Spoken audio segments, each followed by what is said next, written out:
Continuando agora com a parte final, ainda dando sequência então ao que nós estamos falando nesse conteúdo de panorama, né? Estamos falando que todas as revelações, tudo que nós temos aprendido até agora, deve nos levar a um quebrantamento em nossos corações, a depender mais ainda do Senhor e servi-lo.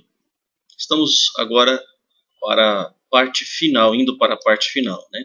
Uma figura que é muito citada também, mas muito misteriosa na palavra de Deus, é o anticristo. E aqui, dando sequência ao conteúdo, porque é tudo uma sequência, queremos falar um pouquinho dessa figura que a Bíblia menciona que em algum momento aparecerá na história, né? Daniel 11, 36 a 45 e Daniel 9, 27, dá algumas informações sobre essa figura, né, que vai aparecer na história em algum momento. E também, segundo Tessalonicenses 2, 3 a 12 e Apocalipse 13, é mencionado sobre o anticristo. É importante estar atento a outros textos da Bíblia também. Há muitas referências que se referem a ele, mas essas aqui são bem diretas, dando detalhes de como ele vai surgir no cenário mundial e vai, por algum tempo também, manter um certo poder mundial, né? Ele, dentro daquela estátua de Daniel, é os pés, né? E acompanhado dos dedos ali, ele é um líder mundial que vai também ter outros líderes, os dedos, né?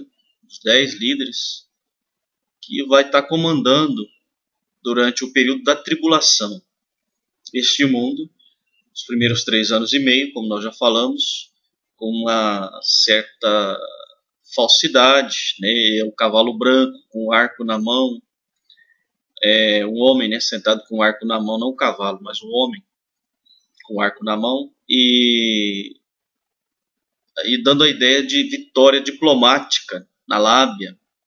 Isso é uma coisa interessante que a Bíblia apresenta. E depois veremos que na última parte da tribulação ele se revela e ele vai então perseguir as pessoas, principalmente os judeus e os cristãos, os que creem na palavra de Deus. Os que vão se converter, né, durante a tribulação, toda haverá conversão. Ele vai perseguir, vai matar, muitos serão degolados, mas vão ser vitoriosos. E muita gente será salva nesse período. No final da tribulação, muita gente, apesar do sofrimento, estará com Jesus para entrar no milênio. Judeus e gentios salvos. Ok, tem algumas representações na história que falam dessa figura do anticristo. Nabucodonosor, por exemplo, é uma figura. Não estou dizendo que ele é o anticristo, ou que foi anticristo, mas uma figura do anticristo. Depois eu creio que ele se converte. Você lê o capítulo 4, né? Ali o testemunho da conversão de Nabucodonosor, quando ele torna-se tem aquela enfermidade, né? Se torna como um animal, coisa terrível acontece com ele, e ele reconhece que só Deus é Senhor, e ali a gente nota uma transformação no coração daquele homem. Mas até então, quando ele lança aqueles 3 amigos de Daniel na fornalha, e o domínio que ele tem sobre o mundo, ele é uma figura, um símbolo, uma representação do anticristo. Assim, na história tem tido muitos, não que eles são, mas que foram representações, por causa do domínio, da posição que ocuparam e tudo mais. Os medos e persas, por exemplo, os grandes reis da Média e da Pérsia, eram figuras dessa figura que vai surgir na história. Assim não houve também com Jesus Cristo várias pessoas que eram figuras de Jesus, mas não eram Jesus. José, por exemplo, é uma figura impressionante, uma representação da pessoa de Jesus, mas não era Jesus. Da mesma forma, parece que na história tem também essa mesma ideia, né? Alexandre o Grande, uma figura muito grande também do anticristo. pelo fato dele ter comandado o mundo, embora por pouco tempo, mas dominando o mundo completamente, em todos os sentidos, não só belicamente, na força, mas culturalmente. Ele espalhou toda a cultura grega, o pensamento grego, em todos os países conquistados. E ele dominou o mundo. Impressionante, gente. Vale a pena estudar essas figuras aí. E também os romanos, né, os Césares, os imperadores. Esses são figuras do anticristo também, dominadores do mundo. Entende? Se você ler Daniel capítulo 10, vai ver lá que tem sempre um governo por trás. A Bíblia fala que são as hostes espirituais da maldade. Se prestar atenção no texto, vai ver que o anjo estava falando com Daniel, que não eram com homens, mas eram a respeito de demônios, né? Que era o rei da Pérsia, o rei da Grécia. Para você ter uma ideia, como ele controla, Satanás, num certo sentido, tem um controle, claro que debaixo da autoridade de Deus, sobre algumas coisas que acontecem nesse mundo. Sobre a vida desses incrédulos. Ele tenta dominar mesmo, porque o mundo jaz no maligno. Né? E até o Satanás falou para Jesus que o mundo, os poderes do mundo foi entregue a ele. Ele dá para quem quer. Só para você ter uma ideia, né? Mas ele também, temos que entender que Satanás ele é cego, né? Espiritualmente ele não tem discernimento espiritual. Embora ele tenha um conhecimento, está por aí, ele não é onipotente, nem onipresente e nem onisciente, é uma criatura, mas poderosíssima, debaixo do controle de Deus. Mas ele usa essas figuras, essas pessoas, usou e usa até hoje, para tentar controlar, criar o seu reino, o seu poder, o seu domínio ante Deus. Né? Embora ele tenha sido derrotado no momento que ele escolheu se rebelar contra Deus, e na cruz Jesus esmagou a cabeça da serpente, ele ainda acha que ele tem condições de vencer Deus. É assim que acontece com as pessoas incrédulas também. Muita gente fala, mas tem muito mais gente incrédula do que crente. Então, Deus perdeu. Não, Deus não perde. Deus é sempre vencedor. Quem perde é quem se afasta de Deus. Por exemplo, Satanás é perdedor. Então, ele está envolvendo as pessoas na derrota dele. Não é Deus que está perdendo. Deus veio para salvar. O mundo já está condenado. Jesus não veio condenar mais. Já está condenado. Jesus veio para salvar. Entende? Dar opção para o ser humano crer, confiar e ser liberto das garras de Satanás. Entendeu? Jesus, ali na cruz, ele abriu as prisões de todos, os cárceres foram abertos em todos os sentidos, né? As portas do inferno foram derrubadas. Agora, Satanás, ele manipula, né? As pessoas se deixam levar também pelas suas cobiças, por tudo que tem, e preferem ficar com a derrota do que com a vitória que Deus conquistou, nos deu, né, na verdade. Porque ele já é vitorioso sempre. Deus não perde, Deus é sempre vitorioso. Quem perde é quem o rejeita. Satanás o rejeitou, e aqueles que tomam o lado de Satanás, ou que estão já do lado, que rejeitam a vitória em Cristo, serão derrotados. Né? Então Satanás está envolvendo o maior número de pessoas na derrota dele. E Deus é vencedor, como a gente já tem visto bastante. Joia. Depois dos imperadores romanos, com a queda do império, nunca mais existiu no mundo um poder mundial. Como foi a Babilônia, como foi os medos e persas, os gregos e Roma. Nunca mais existiu um reino mundial. Existiam fragmentos, tentativas, né? Por exemplo, Carlos Magno tentou restabelecer e chamava de Santo Império Romano Ocidental, né? Com a Igreja Católica. Que coisa, né? Um absurdo. O catolicismo tornou-se, então, um império, dizendo que a igreja era o reino de Deus na terra. E a igreja não é reino, né? Teocracia foi com Israel, não pode confundir as coisas. A igreja não é o reino. Não há teocracia na igreja. Essa é a confusão que muita gente faz. Acha que a igreja é reino. E não é. O reino será o milênio, que Jesus estabelecerá. Para ter reino, tem que ter um rei presente. E pode ver que o reino de Israel, depois do cativeiro, nunca mais teve rei lá. Mas houve tentativas, né, no mundo de ter um reino mundial. Só que até agora não teve. Nações poderosas se levantaram, como Rússia, Estados Unidos e nações da Europa, Alemanha por um tempo.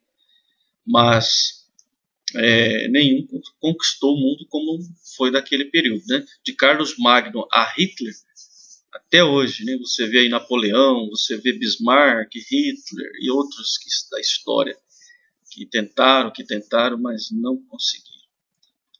Mas o anticristo, segundo as profecias, ele vai ter por um tempo isso aí.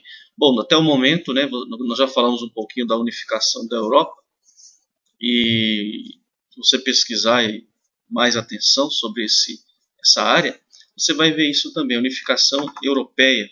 Só falta o que eles chamam do líder, né, que vai controlar. Estão trabalhando para isso. É bem provável que logo vai aparecer esse líder mundial. Para ter uma ideia, né, aqui eu coloquei algumas imagens, um exemplo, por exemplo, da trindade satânica. Então, Satanás, ele quer envolver todos na derrota. Então, a gente vê uma ideia aqui do que seria essa trindade satânica, né? Satanás, o anticristo e o falso profeta, as duas bestas, né? Anticristo e falso profeta, são as duas bestas apresentadas na Bíblia. Então, vemos Satanás, anticristo e falso profeta.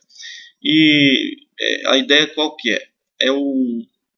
Que Satanás ele controla a política num sentido, né, e a religião, o mundo político e o mundo religioso.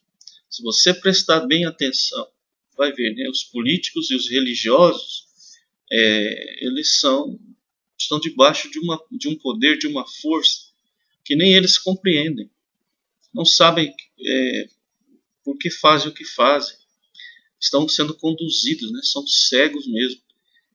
Jesus ele abre os nossos olhos. Quem está em Cristo, né, tem uma liberdade extraordinária.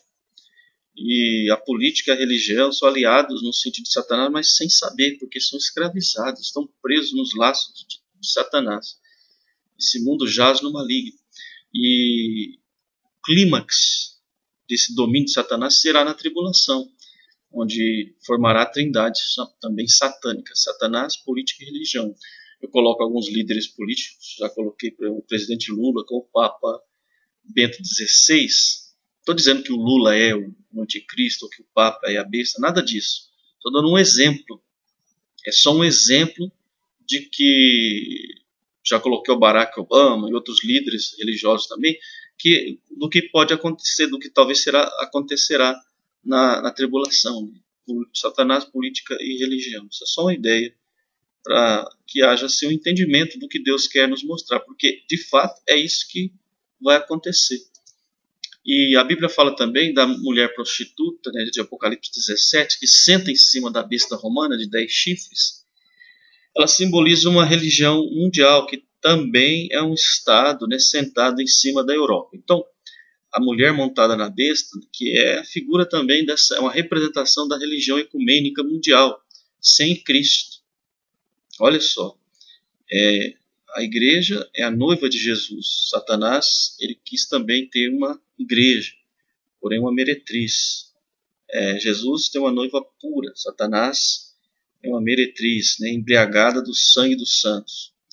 Bom, e aí vai até que veio o ancião de dias, fez justiça aos santos do Altíssimo, e chegou o tempo em que os santos possuíram o reino. Daniel 7, 22. Essa é uma profecia sobre a segunda vinda de Jesus. O anticristo ele entra no cenário mundial e ele tem esse domínio até que vem o ancião dos dias. É a pedra, lembra? A pedra que fere a estátua nos pés e aí então estabelece o reino mundial. Note que Deus fala das mesmas coisas, dos mesmos assuntos repetidamente, várias vezes, com figuras diferentes, dando então para nós uma ideia do que está reservado para esse mundo. Desde o início da Bíblia, Deus está mostrando isso. Só que Ele vai nos aprofundando nessas revelações, né? temos aí uma ideia, né, da segunda vinda do Senhor Jesus, que é chamado também, a batalha será Armagedon, né? Armagedon, Armagedon, local onde vai haver aquela grande batalha. Jesus vem do céu, todo olho verá, através de satélites, todo, provavelmente ao vivo, como a gente viu a destruição das Torres Gêmeas, naquele momento que aconteceu. Provavelmente todo esse mundo agora, o planeta, né, está rodeado de satélites. Veja no Google como que tem satélite no mundo, observando todos os detalhes, no globo, aliás, no mundo, no mundo, né, em volta da Terra. Que coisa incrível, dá uma olhada nos satélites, tudo focando todos os lugares principais do mundo. Jerusalém, por exemplo, é 24 horas, né? Israel, ali é 24 horas, está ali, focado. Então, todo olho verá. Cristo vem, desce, destrói as nações que cercaram Jerusalém para destruir no final da tribulação e salva Israel. E aí tem muitas figuras na Bíblia de como isso vai acontecer. Gente, eu não estou entrando em detalhes, estou mostrando figuras que a Bíblia apresenta. Mas tem muitos detalhes que daria para escrever livros sobre isso. Não quero especular, nem ficar querendo fazer confusão. Mas aqui você tem uma ideia do que a Bíblia revela, né? Então a Bíblia apresenta Jesus como aquele que pisa no lagar, né? Lá em Apocalipse, no capítulo 19, né? Mostra as aves que vêm comer a carne dos tribunos, dos poderosos. Jesus com a foice na mão, né? Só a figura mostrando o poder que ele vem, mas ele não vai acontecer dessa forma. Só uma representação. Rei dos reis, Senhor dos senhores. A maneira como ele chega subitamente e destrói as nações, estabelece o reino milenar. Claro que muitas coisas acontecem. O anticristo e o falso profeta, né, as duas bestas, são lançadas diretamente no lago de fogo. O Senhor Jesus os lança ali.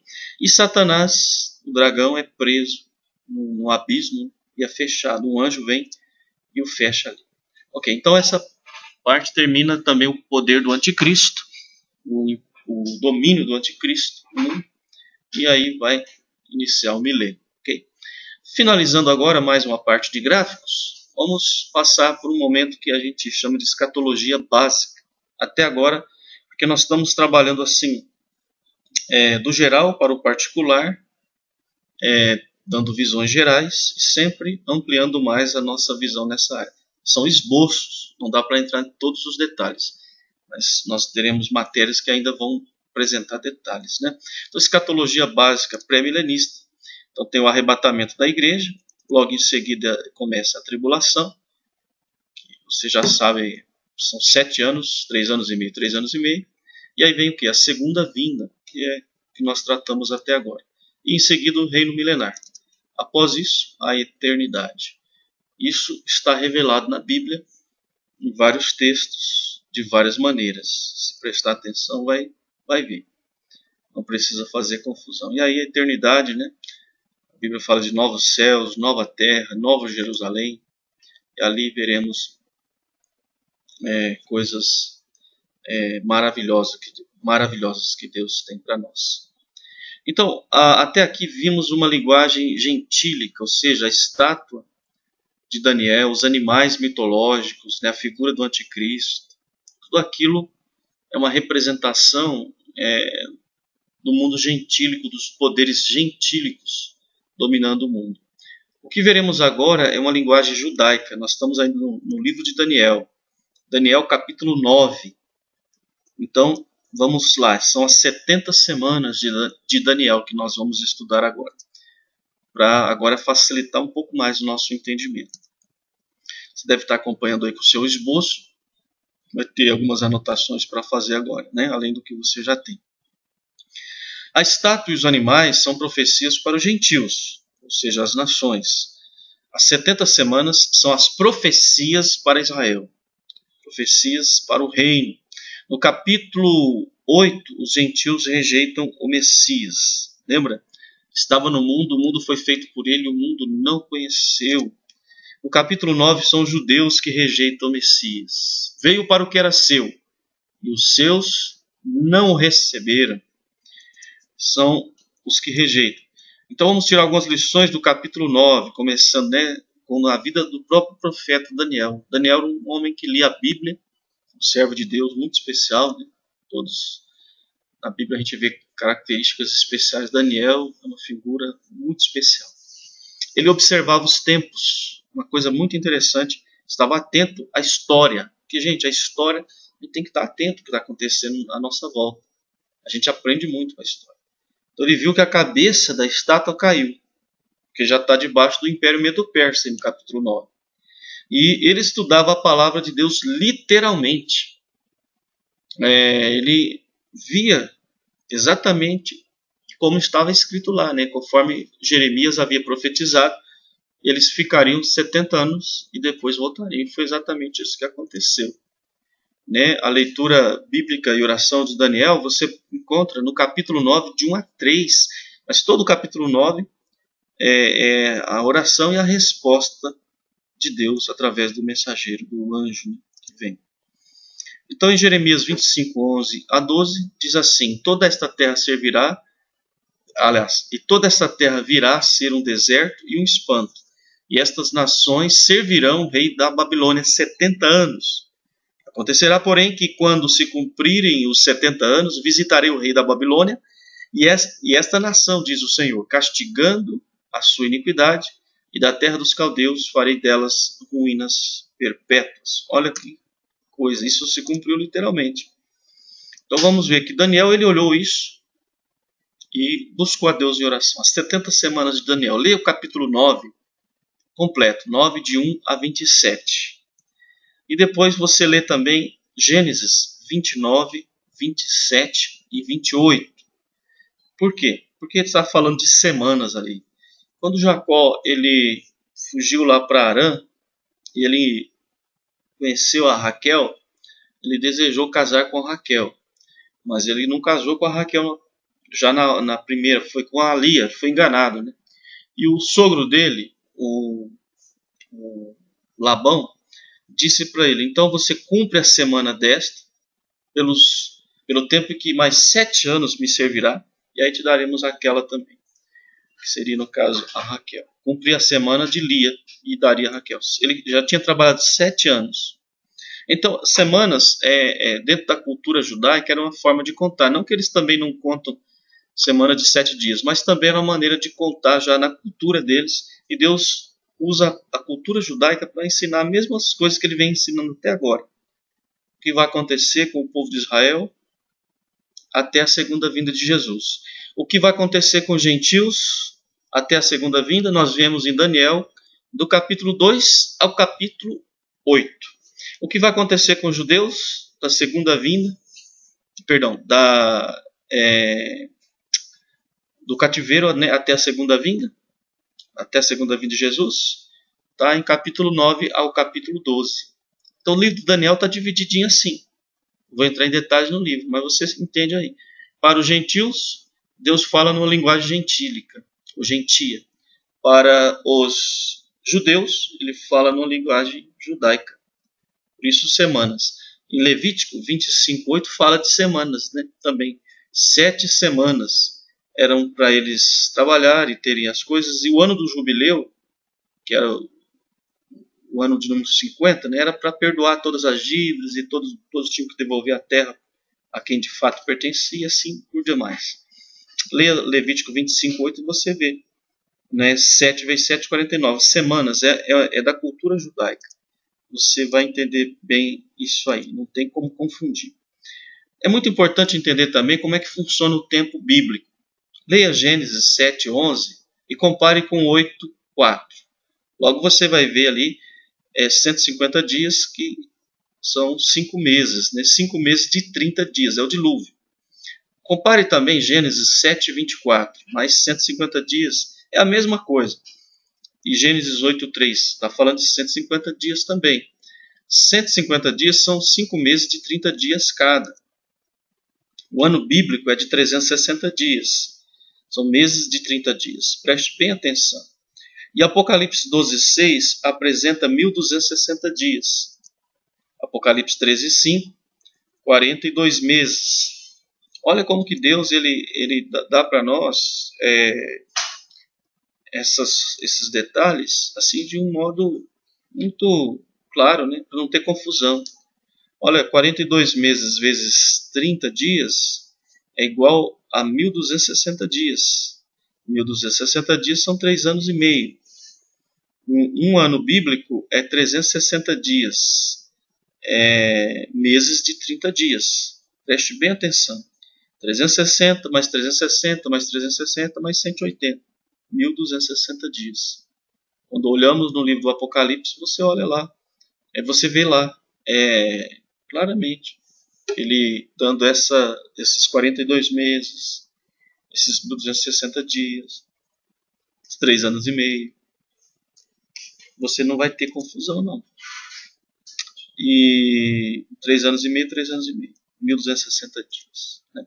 Então, de acordo com a profecia, quantas semanas proféticas haveria entre o decreto para reconstruir Jerusalém e o aparecimento do Messias? É só ler o versículo 25 de Daniel 9.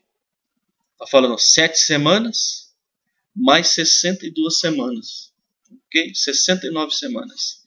69 semanas são 483 anos, ou seja, 69 vezes 7. Vamos fazer o cálculo agora com o nosso gráfico. Olha aí o seu gráfico. Então, 70 semanas estão determinadas sobre o teu povo. Daniel 9, 24 a 27. 490 anos. Sabe, entende, desde a ordem para a reconstrução de Jerusalém até o Messias, o príncipe, haverá 7 semanas. Ele fala assim, 7 semanas são 49 anos. E mais 62 semanas. São 434 anos. Um total de 69 semanas, 483 anos. Note que dá esses detalhes. Leia Neemias 2, mostra quando saiu a ordem para a reconstrução de Jerusalém. Pesquise em Neemias, leia o livro de Neemias e o livro de Esdras. Foram 3 decretos que foram baixados pelos persas, os reis da Pérsia, para a reconstrução. Mas é a reconstrução da cidade, não é do templo. Reconstrução da cidade. E depois o templo é reconstruído também. Mas a data é a partir da reconstrução da cidade. Preste bem atenção nisso. Quando estudarmos o livro de Daniel, veremos com mais detalhes isso, tá? Então, o Velho Testamento foi cumprido, é o período do silêncio. Cristo veio e foi rejeitado, crucificado. E iniciou um período chamado intervalo ou época da igreja. Porque falta uma semana ainda. Que semana é essa? Nessa semana é a tribulação, que vai acontecer. É os pés da estátua, né, que ainda não aconteceu.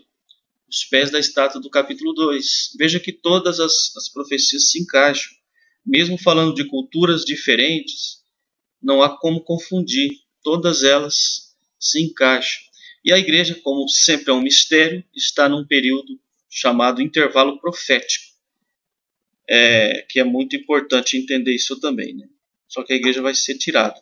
Então nós estamos no período da igreja, de Atos 2, Apocalipse 3, como já vimos. Judeus e gentios juntos, são 7 períodos distintos, isso vai até o arrebatamento. Né? Lembra, nós já estudamos um pouco sobre essas 7 épocas da igreja, Apocalipse 2 e 3. Isso foi bem interessante. Então temos aqui um gráfico representativo, né? Você tem aí o Antigo Testamento, as profecias do reino, até a vinda do Messias. Ele veio cumprir as profecias da sua primeira vinda, referentes a ela, mas aí tem o que? A época da igreja, que é o intervalo. Porém, a igreja vai sair, né? A igreja vai ser tirada. E o que vai acontecer? Vai acontecer que as profecias que faltaram, ou que ainda não se cumpriram do Antigo Testamento, se cumprirão, né? De acordo com o que Deus estabeleceu na história, vai se cumprir. Por isso esse intervalo de 7 anos é para cumprimento de muitas profecias. Impressionante que esse tempo de 7 anos não é dispensação. É uma continuação do que Deus já havia falado no Antigo Testamento. Então, muitas profecias se cumprirão durante a tribulação e também durante o milênio, mas muitas do Antigo Testamento. Por isso a palavra de Deus, né, ela ainda é a mesma. Falta uma semana, né? será a tribulação. E ela está em detalhes. Gente, preste atenção. Apocalipse 6 a 18. Detalhes. Abençoa muita gente estudar isso, né? Mais uma vez o gráfico que nós já vimos. Está bem claro aí para você. Preciso explicar novamente. Mas aí você vê o quê? Que a igreja, ela some o período da igreja. Isso é para ilustrar o que eu já vim falando até agora. E aí você vê então a última semana de Daniel no mesmo gráfico aí, né? Falta só uma. 69 cumpridas. E aí tem mais uma semana. É a última. Daniel 9:27. Leia com atenção que não vai ter erro. 3 anos e meio, 3 anos e meio. Já vimos detalhes e outros gráficos. E aí você tem 490 anos. Exatamente como Deus havia dito. E aí vem quem? O Messias. É a vinda do Messias, o ancião de dias. E cumprindo literalmente também a profecia. Então note que Deus ensina para nós exatamente como Ele quis, né? Cada língua, gentia, judeu, as verdades. Então é o reino milenar. Logo após a vinda do Messias estabelece então o milênio. Estaremos reinando com Cristo. E aí as profecias do Antigo Testamento, né? O lobo com o cordeiro, o leão, come palha como um boi. Isso é uma coisa maravilhosa. Mais alguns gráficos aqui ilustrando. Então, o fim do milênio, Satanás é solto, é a última batalha. Satanás é lançado no lago de fogo, onde já está a besta e o falso profeta. Inicia o grande trono branco, o julgamento dos perdidos de todas as épocas. E aí é a eternidade. Né? Isso não tem como não falar em Apocalipse 20. Leia Apocalipse capítulo 20, está bem claro lá. Então a igreja, mais uma vez, é um mistério. Leia Efésios 3, 1 a 10. Veja que é um mistério oculto em Deus. Olha como que tem detalhes nas escrituras, né? Tem aqui as festas judaicas de Levítico 23, do Antigo Testamento, tem caráter profético. E veja como que tudo se encaixa, né? A igreja é um mistério, Apocalipse 1:11, Colossenses 1:21 a 29 e Efésios 3, de 1 a 10. E essas festas têm caráter profético, né? Elas mostram para nós também como que as coisas se cumpriram e ainda se cumprirão literalmente. Então vemos a primeira festa, a Páscoa, né? Pessah. Cristo veio, morreu, pagou os nossos pecados na cruz, né? E ressuscitou. A Bíblia diz que ele ficou 3 dias e 3 noites, né? O tempo que ele foi sepultado, né? E depois os evangelhos falam disso, e depois ele ressuscitou, chamado de primícias. Cristo, as primícias, é a ressurreição. Isso é o evangelho, né? Cristo morreu pelos nossos pecados, foi sepultado e ao terceiro dia ressuscitou. É o evangelho da graça de Deus. Logo após ele ascendeu ao céu e é a festa das semanas, que é o Pentecoste, a vinda do Espírito Santo. Tudo numa festa, ensinado aqui, gente, nas festas judaicas. Que coisa, né? Incrível como estava ali tão claro e eles não viram isso. O livro de Ruth é um livro que, além de ser um romance, uma história tão especial de salvação, também trata disso. É uma figura da igreja, né? Ruth, uma gentia que encontra com Boaz, que é o Messias, seu remidor, né? Na festa da colheita, das semanas, ela chega.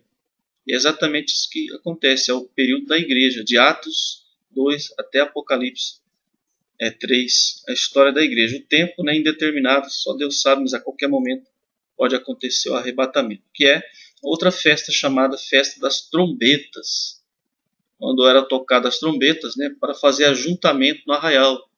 E aí, falando do arrebatamento, né, a trombeta soa e nós seremos arrebatados. Impressionante isso também. Apocalipse 4 e 5 é no céu, né, os salvos, o tribunal de Cristo e bodas do Cordeiro, a bênção. E aí depois qual que é? É o Yom Kippur, né? É a chamada festa da expiação, ou Yom Kippur. Dia do perdão também, dia da expiação. É a segunda vinda, Daniel 9:27, Apocalipse 6, de 1 a 19. É o período da tribulação. E a segunda vinda é o Yom Kippur. Como que é tudo claro. Lá no Levítico 23 já está. Apocalipse 20 fala do reino e também o final. E também fala de uma outra festa chamada Festa dos Tabernáculos. No período do reino de 1000 anos, né?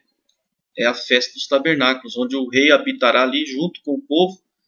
E é chamada Festa das Cabanas também, né? Eles habitavam em cabanas, tendo Deus como seu único Senhor. Lembra do livro de Jonas, que ele fez a sua cabaninha, e um vermezinho vem e come, né?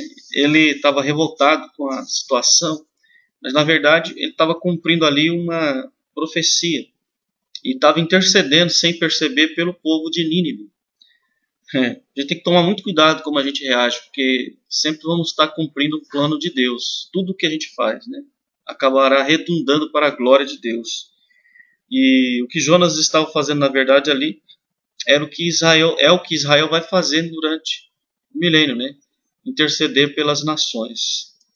Nínive é uma figura das nações que se converte também no milênio. Então, em Números 29, 12 a 34, 70 novilhos são oferecidos. É a festa dos tabernáculos. Leia Números 29, 12 a 34 e você vê. Nessa festa, de 7 dias, festa das cabanas, cada dia eles ofereciam sacrifícios. E eles ofereciam sacrifício por todas as nações. Então, 70 é o número das nações em Gênesis 10. Então, o sacrifício de Cristo é um simbolismo também. É por todos, porque Deus amou o mundo de tal maneira que deu seu Filho unigênito, para que todo aquele que nele crê não pereça, mas tenha a vida eterna. Olha que maravilha, João 3,16. O sacrifício de Jesus é por todos os que creem. Vamos para a parte final, nossos gráficos gerais, finais. Então você tem aí o seu esboço, eternidade, Gênesis de 1 a 11, inocência, criação, Deus dá uma prova para o homem, fracasso, a prova era obedecer, o fracasso, desobedecer, né? O julgamento, maldição e morte. Foi o que aconteceu, o homem pecou, desobedeceu, a maldição e a morte entrou no mundo. Inocência, você vê a queda do homem, a prova, fazer o bem, né? Consciência e tal. Mas o que aconteceu foi a impiedade e veio o julgamento, que foi o dilúvio. Governo humano, governo civil, logo após o dilúvio, a ordem era espalhar, mas eles ajuntaram e aí a confusão foi Babel.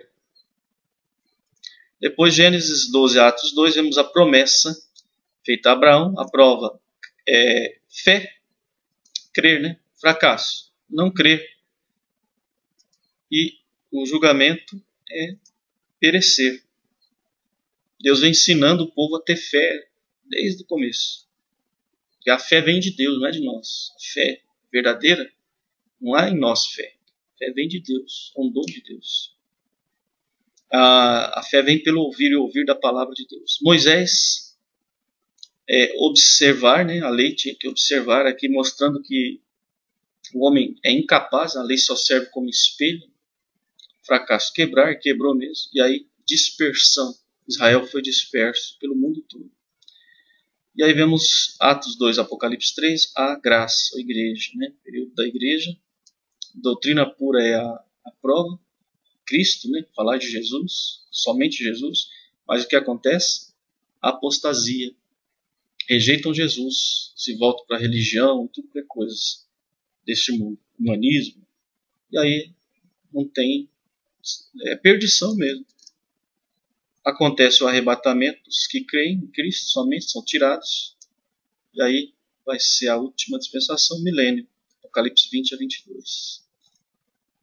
A outra parte você já sabe, né, que é tribunal, bodas e tribulação. Milênio, reino, última prova para o homem. Obedecer o rei, o homem deve obedecer. Fracasso é a rebelião final. Leia Apocalipse 20, você vai ver. E o julgamento é o lago de fogo. A Bíblia encerra e eternidade, né? Algumas profecias do Novo Testamento. Vamos ver esse gráfico, que é muito importante também. Você tem aí, preenche. Então temos aqui uma ideia, né? uma linha do tempo. O Antigo Testamento, a morte de Jesus, né? Jesus morreu, foi sepultado e ressuscitou. A Bíblia fala do inferno, né? Do Hades, que é o local. Ele ascendeu ao céu e veio quem? O Espírito Santo, né? Ele iniciou a época da igreja. E a Bíblia diz que todos que perecem sem Cristo, né, estão perdidos, né, estão no inferno. A Bíblia fala do arrebatamento dos que morreram em Cristo e dos que estão vivos estarão indo para o céu. E haverá então o tribunal de Cristo, como já falamos, é as bodas do Cordeiro, e na terra, ao mesmo tempo, a tribulação, chamada tribulação e grande tribulação. Depois, segunda vinda do Senhor Jesus, né, o chamado Armagedon, o julgamento das nações, Satanás é preso, a besta, né, e o falso profeta são lançados no lago de fogo. E aí o que acontece? Um reino milenar. E aí a gente vê a Nova Jerusalém, né, que está em algum local, né, no céu, na atmosfera celeste ali, onde aqueles com o corpo glorificado, a igreja, né, vão estar habitando. E Cristo estará reinando aqui na terra. No final do milênio, Satanás é solto. E há então uma rebelião final. Mas a terra é destruída. Satanás é lançado no lago de fogo, onde já está a besta e o falso profeta. E acontece o grande trono branco. A ressurreição dos perdidos que estão no inferno. São diante de Deus, são julgados, né? E lançados também no lago de fogo, que é a segunda morte. A Bíblia chama de segunda morte. Eles ressuscitam para morrer, por isso segunda morte.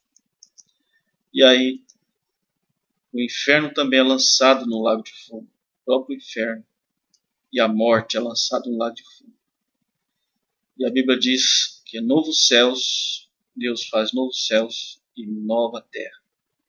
Então temos aí a eternidade. Esse é um gráfico que resume um pouco das profecias do Novo Testamento, a ideia do que vem por aí, escatologia, né? Doutrina das últimas coisas. Veja esse gráfico mais simplificado. Velho Testamento, né? Jesus cumpre as profecias sobre a sua primeira vinda, inicia a igreja, depois é o arrebatamento da igreja, a igreja desaparece, é um mistério mesmo. Começa a tribulação, 3 anos e meio, e Jesus volta lá com a igreja para reinar. É o milênio, né? O período em que Cristo, nesta terra, reina com a igreja. É o cumprimento do pacto abraâmico. Isso é muito importante entender. Logo em seguida temos o grande trono branco. Vamos ver um contraste entre o arrebatamento e a segunda vinda. Veja como há diferença. Você tem aí também o gráfico, você pode ir preenchendo. O arrebatamento é nos ares, né? A segunda vinda é na terra. Jesus, no arrebatamento, vem para a igreja. A segunda vinda, Jesus vem com a igreja e para Israel. O arrebatamento é a recompensa dos crentes. A segunda vinda é o juízo dos incrédulos. No arrebatamento, o mundo não vê Cristo, só a igreja que vai ver. Na segunda vinda, todo olho verá. O arrebatamento, Cristo é o noivo.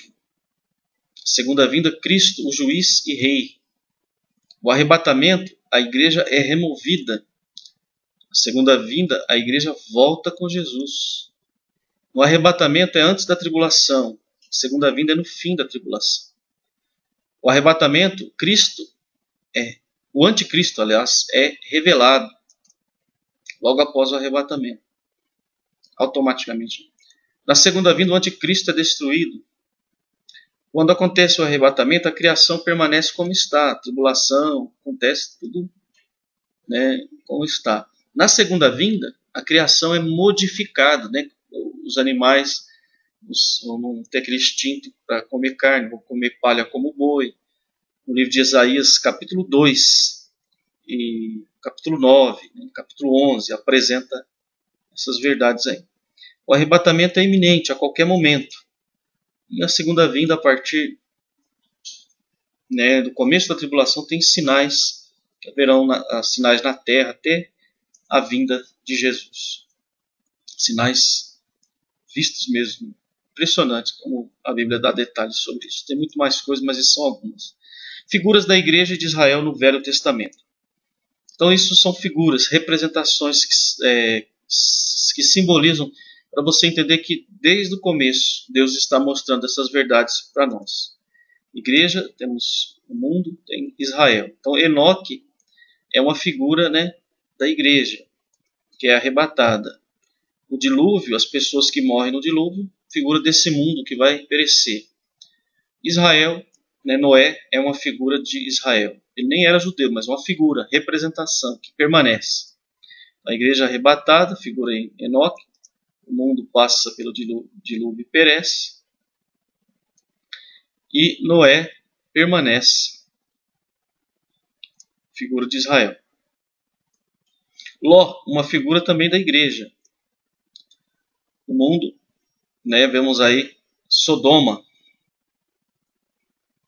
E Abraão, que é judeu mesmo, primeiro, a figura também de Israel. Ló é tirado de Sodoma, o mundo, Sodoma no caso, é destruído, e Abraão permanece, figura de Israel que permanece. Daniel, uma outra figura, tem muitas figuras, gente, mas eu só estou pegando essas três para ilustrar, que é bem interessante. Daniel, ele não aparece no capítulo 3, só aqueles três amigos dele na fornalha. Então, seus três amigos, né, a fornalha é uma figura, a Babilônia, do sistema desse mundo, que perece, né?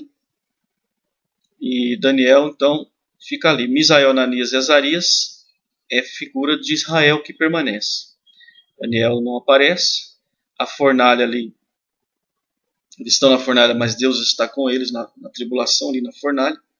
E Israel, apesar de todo sofrimento, permanece. Pode ver que é isso que aconteceu com eles. Então, a igreja será tirada, o mundo vai perecer, mas Israel permanece conforme as profecias. E os pactos que Deus fez serão cumpridos literalmente. Essas figuras ajudam a gente a ver como que Deus mostra que aquilo que Ele falou na sua palavra acontecerá, como já tem acontecido, né, na história. Bom, eu passo para vocês agora alguns textos proféticos sobre o reino de Cristo e de Israel. Isso é importante ler. Esses textos aí de Isaías 2, de 1 a 5, 9, de 1 a 7, 11, de 1 a 16, 63, de 1 a 6, que fala da segunda vinda. Salmos 108, 10 a 12, 2, de 1 a 12, 97, 89 e 99 são salmos que falam do reino. Zacarias 12, de 2 a 14, 13, de 1 a 21, são textos importantes que eu gostaria que você lesse, né, esses textos.